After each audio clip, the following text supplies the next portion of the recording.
This is such an amazing city. Usually welcome here, but I am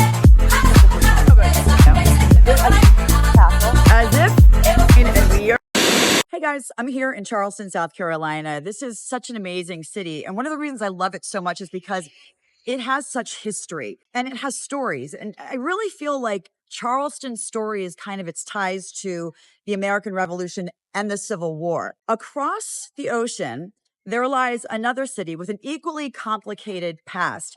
Its story is told through places like this.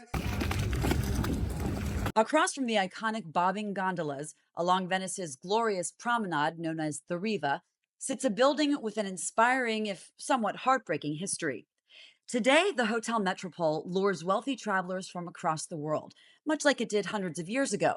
Only back then, it wasn't a hotel, it was a convent, and the wealthy travelers were there for one thing: music. The 16th century Ospedale della Pieta, as it was known then, wasn't just a place for nuns to worship and contemplate. It was also an orphanage. In fact, you can still see the door where the newborn babies were passed into the sisters' arms. The boys were taught skills that could help them get jobs, but the girls, they were trained in music. and they would either learn how to play an instrument or they would sing. And they used to play behind screens. They would stand there behind screens because they didn't want their beauty to tempt the crowd. In fact, by the 18th century, the orphan musicians had become one of the hottest tickets in Europe, thanks to one of their teachers, a man nicknamed the Red Priest, otherwise known as Antonio Vivaldi. Some of his students went on to become nearly as famous as he was. Eventually, the convent shut down, and by the 19th century, Venice had become the spot for young European aristocrats on the Grand Tour. It was then that the Hotel Metropole was born.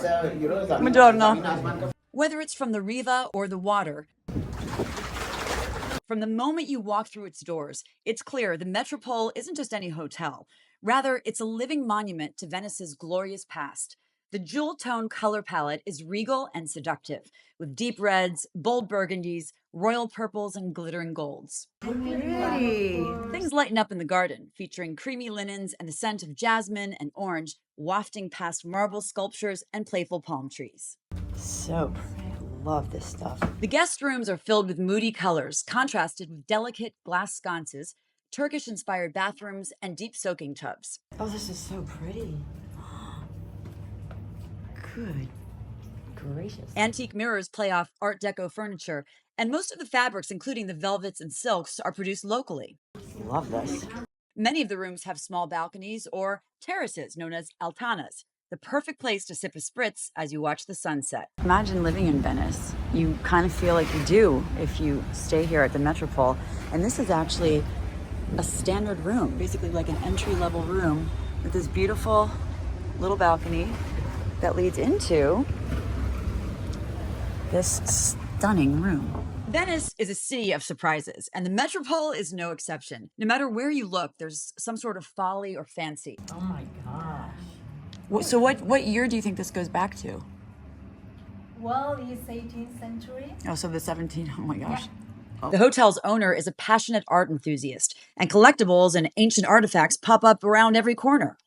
Art not your thing? No problem. Wow, this is beautiful. Oh my Lord. Guests can get pampered in the wellness area, complete with a Middle East-inspired hammam. Or hit up the edgy Oriental bar, a hangout for artists, musicians, and intellectuals since the early 1900s, including Sigmund Freud and the author of Death in Venice, Thomas Mann.